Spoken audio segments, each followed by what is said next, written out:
Hey everybody, it's Rob from Flailthroughs. This is Gundam Battle Operation 2, and this is a guest video from Drunk Zaku in the Gog. Gog is, of course, a lumbering beast, but if it catches you, you've got a problem. Good fall there, actually. Protected him long enough for somebody to come help him out, I do believe.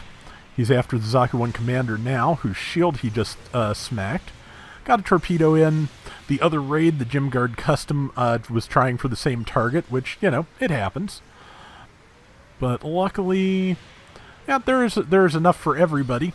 And yeah, they work together pretty well, and that Zaku 1 commander is down.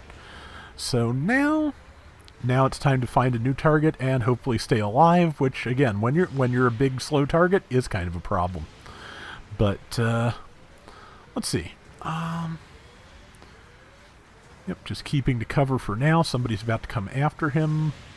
And sometimes...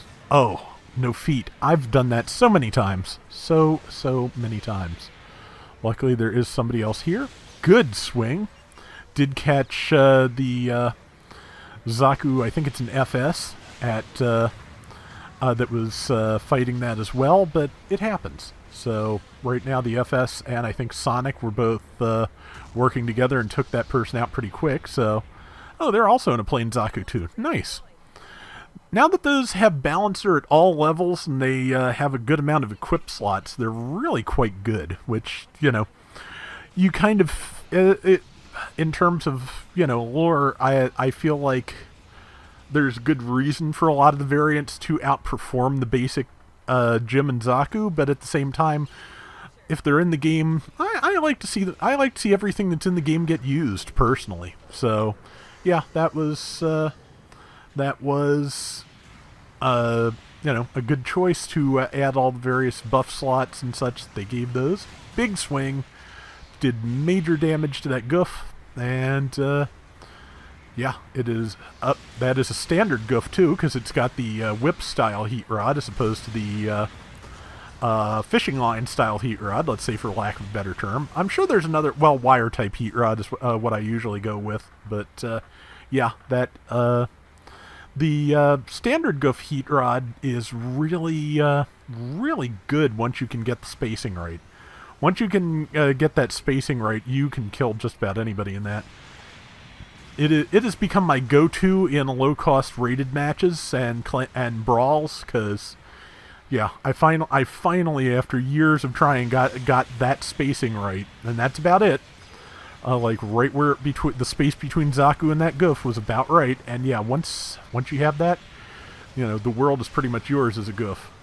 Good backswing there, didn't quite kill, but the torpedoes did. Yeah, that's something I was saying to Salty tonight. You know, I feel like some players don't quite fully realize how much you can catch people out of your field of vision with side swings. Because, yeah, if you've just walked past somebody a little bit and do a good side swing, odds are good you're going to hit them. You know, the range is kind of precise, and at a certain, you know, at a certain level, it's hard to predict when you're going to miss. Harder, of course, than when somebody's right in front of you.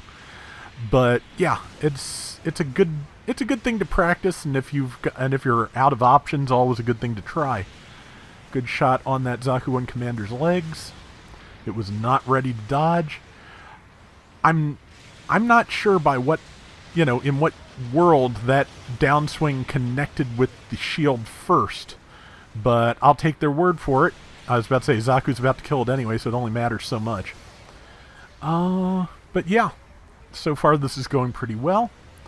Looks like pretty much the whole allied team may be about to drop, except for this Gym Guard Custom. So, and they're still kind of you know, meleeing at each other a little bit, which again, on a team with 2 melees, that can be a thing. You know, you can end up bonking a lot.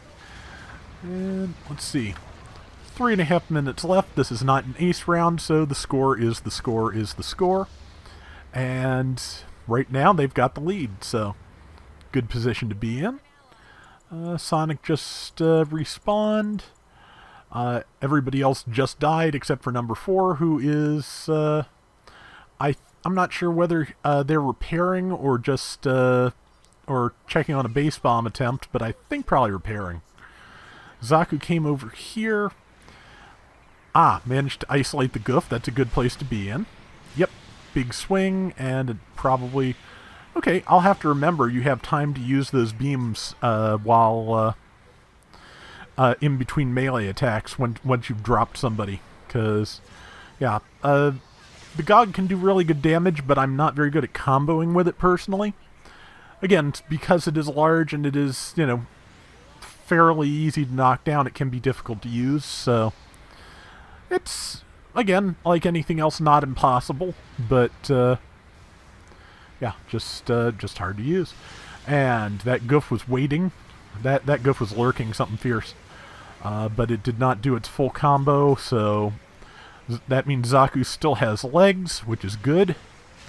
Unfortunately, there is another Zaku attacking Zaku, so that's, yeah, that's a little bit of a thing.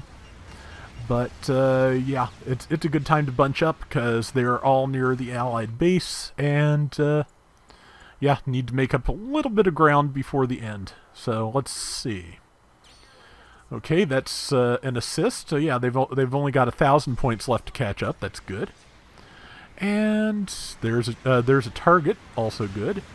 And here we go with the guard custom. Okay, at least it was somebody else that hit Zaku. That's good, but yeah, that guard custom is in trouble. That said, that Zaku is down. That Zaku is dead. And yeah, they are making up the difference. And that's another good kill by Zaku, and this probably will be too, because that person nearly dead, and yeah, big swing and a kill. And that puts him in the lead. It's always nice when you can just, you know, just get a whole group like that. It doesn't happen to me often, but it always feels good. For me, what's the more likely is for me to catch a bunch of different things with my Gog Gog's rifle and machine gun at the same time, but let's see. Yep, enemies are coming back in. Zaku's going to help number 3 repair, but more important to make sure that the enemies don't attack number 3 while they're repairing. So, time to go up. And they were actually ready for that. I'm kind of amazed. But again, the fall in this case is not a bad thing, because just it makes him a little bit harder to hit while he's down. Number 3 did unfortunately get hit, but that's okay. They have the lead back. They just have to maintain it or extend it in this last 10 seconds. Okay, Gym Guard Custom, I think, just did its job very well, because somebody got a kill there and managed to keep them in the lead. So good round all around, and let's take a look here at the final score. Zaku was tearing it up. 2,800 out of 9,000, 540 assist, and 108,000 damage. 7 and 4. Very nice. That is going to do it for today's Gundam Battle Operation 2. So we'll be back soon with more. Till next time, everybody take care and have fun. Later. In case I haven't mentioned it before, I think I did, but it's probably months ago. G-Frame FA Wave 5 comes out, I think, around November. It's going to have the Gundam Calibarn. It's going to have the Master Gundam. It's going to have the standard Goof. And it's going to have a revision of the Gundam Mark II, fortunately in AUG colors, so should be able to just plug that right into my Super Gundam, hopefully.